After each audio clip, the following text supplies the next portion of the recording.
Today we get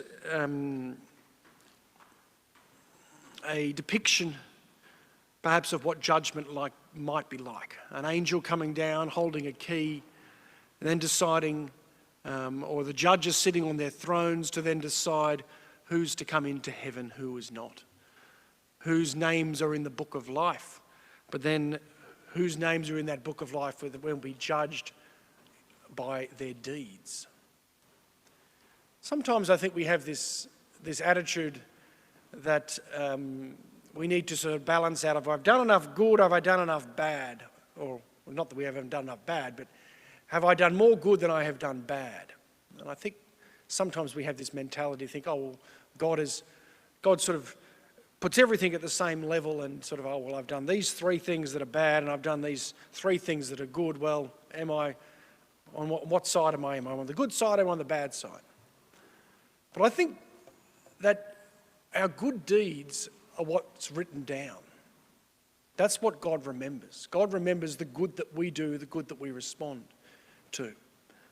I think God, in God's mercy, doesn't necessarily see the evil or those terrible things that we do.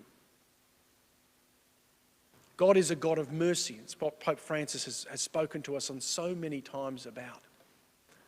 And God loves us most beautifully, most dearly.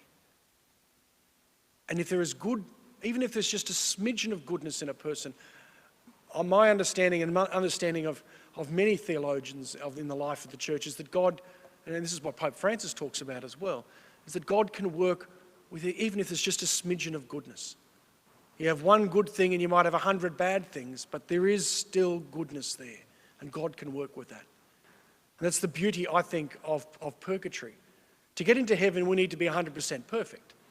None of us are perfect. We all make mistakes. The way the world is to say, okay, well, I've got good things on one side, bad things on the other side. Well, to technically be a saint, we just need good things. We need to be perfect. But God in His mercy, God understands this. And as long as there's some goodness on the side of goodness in our life, God's going to work with that. And we should work with that as well. It's easy to say, oh, well, that person's done 3 nice things and they've done 10 nasty things to me, so I'm going to, don't want to be their friend, or I isolate them, or I don't want them part of my family anymore, or whatever the situation. Or do we take the approach of God? And God sees those good deeds, those good actions, and doesn't count up or enumerate all of the terrible things that we do. If there's goodness there, let's work with that goodness. And I've found that there is goodness in so many people. And I'm sure God, in God's goodness and God's mercy, can find so much more goodness than I or any of us can find in others as well. Let us search for that greatness that's in each person. Let's value and cherish that greatness in each person and know that God cherishes that as well. And that we are judged not based upon the terrible things that we do, or the bad things that we do, or the sinful things that we do, but God sees the good and then provides a place of eternal peace for the good.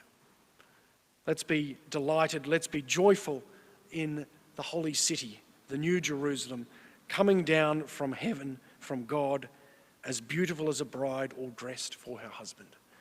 Let's be enthusiastic for what is to come. Let's not be fearful. Let's be joyful about what God has provided and will provide for each and every one of us.